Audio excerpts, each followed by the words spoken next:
Škoda Octavia, jūs teiksiet, kas gan tur var būt jauns, ja mēs šo modeli pazīstam jau vairāk par 60 gadiem? Un zināmā mērā jums ir taisnība. Turklāt arī šī Škoda Octavia nav jauna paudze, bet atjauninājums jeb facelifts. Kā arī jums labāk patīk?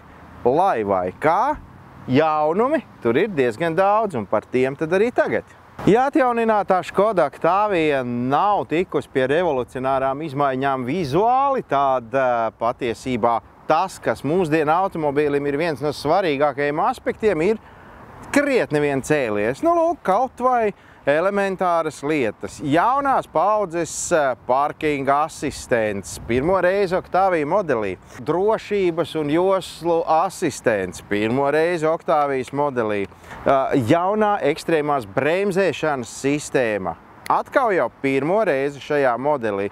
Kā jau tas ir bijis līdz šim, tā arī tas ir tagad, un visticamāk būs arī nākotnē. Škoda Octavia ir pieejama divos virsbūves veidos. Vai nu sedans, vai nu kombi, tāds kāds ir mums. Nu, būsim godīgi, visticamāk, šis arī būs vispieprasītākais veids, kāds vien vispār ir pieejams. Ja nu par to, ko mēs redzam jaunu ārpusē. Nu, pirmais, kas krīt acīs, tas ir kaut vai šie te lukturi, kuri tagad ir animēti, jeb citiem vārdiem sakot, piemēram, pagrieziena rādītājs.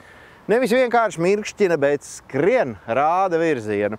Priekšā ir jaunās paudzes Matrix viedie lukturi. Bumpers, vēl šādi tādi dizaina elementi un galu galā arī Škodas tā ķepiņa vai kas tas tāds ir uz motoru pārsega.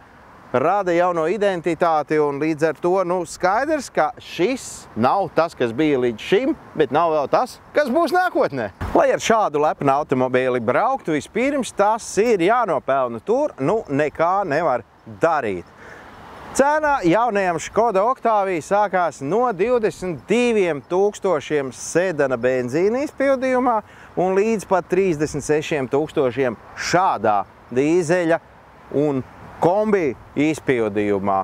Patiesībā skaidra lieta, ka var pielasīt kaut ko klāt arī papildus opcijās, piemēram, krāsas, kas ir pavisam 9, bija arī riteņu diski un tā tālāk un tā joprojām. Šeit varētu atrasties 1,5 litru benzīna motors, te varētu atrasties hibrīds ar 1,5 litru benzīna motoru, un šeit var, ne tikai varētu, bet arī atrodas 2 litru dīzeļdzinējs. Turklāt tie ir divos veidos, šis ir niknākais ar 150 zirga spēku jaudu un savienojumā ar 7 pakāpju DSG automatisko pārnesumu kārbu. Ko tad šis spēj no sevis izteikt? 228 km/h ir maksimālais braukšanas ātrums, kas, protams, ir elektronisks ierobežojums. Vēl šis te automobīlis gribēs uz 100 nobrauktiem kilometriem 4,9 litrus degvielas pēc ražotāja domām. Braucu pieticīgi, izspiedu 6,1. Varbūt kādam šķiet, ka 150 zirga spēku šim automobīlim noteikti ir par maz, tad varu nomierināt. Modernie dīzeļi ar šādu te jaudu ir tik sprigani, ka nenāc klāt. Turklāt šim automobīlim ir kāda ļoti interesanta rakstura iezīme, kas man iepatikās vairāk par visu. Tas pats par sevi ir gana dinamisks un pēc ražotāja teiktā no 0 līdz 100 var ieskrieties 8,2 sekundēs.